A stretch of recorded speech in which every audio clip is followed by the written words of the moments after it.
Hello and welcome back to the Decameron Project. My name is Michael Conlarian of Tennessee Shakespeare Company. The date, April 13th, 2020. Our theme, beauty and maybe a little bit of patience. On this day in history, Thomas Jefferson was born in 1743. Samuel Beckett was born in 1906, and Bob Creer was born in 1922. Dr. Robert Creer was a biologist, a World War II veteran, and part of a 5-person expedition called the Olaus-Muir Arctic Brooks Rain Expedition that led to the creation of the Arctic Wildlife Refuge, an area of land that is the size of roughly South Carolina. It is federally protected, and through his research and his advocacy afterwards, they protected that land, and it has virtually been untouched by mankind since. And my personal history with Dr. Creer is about 10 years ago, I got to play him in a play, and which is daunting enough, but also he was in the audience for one of our performances, which is even more daunting. It was one of the most profound and humbling experiences of my life, and afterwards he came up to me and he said of one of the scenes, that is exactly how it was. And for that, I am forever grateful. Unfortunately, Dr. Creer passed in 2017, but his memory lives on. Thomas Jefferson, our third president and our founding father, was asked by a friend to recommend books to him. And the president offered various fiction books, including Shakespeare, and he stated to his friend, "A lively and lasting sense of filial duty is more effectually impressed on the mind of a son or daughter by reading King Lear than by all the dry volumes of ethics and divinity that were ever written." I think truer words were rarely ever spoken. Shakespeare must be singled out by one who wishes to learn the full power of the English language.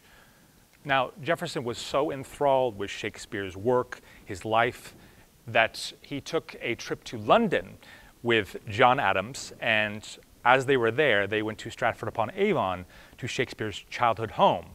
And with John Adams acting as lookout, Jefferson cut out a piece of wood from Shakespeare's chair. And if you go to Jefferson's estate today in Virginia, that piece of wood is on display with the following note from President Jefferson. "A chip cut from an armchair in the chimney corner in Shakespeare's house at Stratford-upon-Avon, to be said to be identical to the chair in which he usually sat. If true, like the relics of the saints, it must miraculously reproduce itself." Samuel Beckett, like Jefferson, chips away at Shakespeare's artistry, his mythology, and he creates his own masterwork in Endgame. So today I will be reading an excerpt from that masterwork, Endgame, and immediately following that, an excerpt from its paternal inspiration and Shakespeare's final play, The Tempest. Nag. "Me sugar plum." Ham. "There are no more sugar plums." Nag. "It's natural. After all, I'm your father. If it's true, if it hadn't been me, it would have been somebody else. But that's no excuse.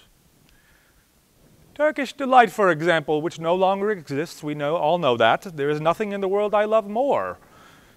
And one day I'll ask you for some in return for a kindness, and you'll promise it to me. One must live with the times. Whom did you call when you were a tiny boy and were afraid in the dark? Your mother? No, me. We let you cry. Then we moved you out of earshot so that we might sleep in peace. I was asleep, as happy as a king, and you woke me up to have me listen to you. It wasn't indispensable. You didn't really need to have me listen to you. Besides, I didn't listen to you. I hope the day will come when you'll really need to have me listen to you, to really need to hear my voice, any voice. Yes. I hope I'll live till then to hear you calling me like when you were a tiny boy and were frightened in the dark, and I was your only hope. Nag knocks on the lid of Nell's bin. Nell! He knocks louder. Nell! Nag sinks back into his bin, closes the lid behind him. Ham, our revels now are ended.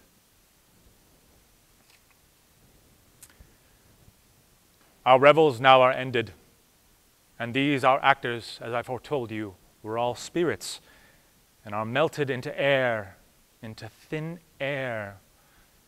And like the baseless fabric of this vision, the cloud-capped towers, the gorgeous palaces, the solemn temples, the great globe itself, yea, all which it inherit, shall dissolve, and like this insubstantial pageant faded, leave not a rack behind. We are such stuff as dreams are made on, and our little life is rounded with a sleep. Thank you for joining us here today again. We love you. We wish you well. Goodbye.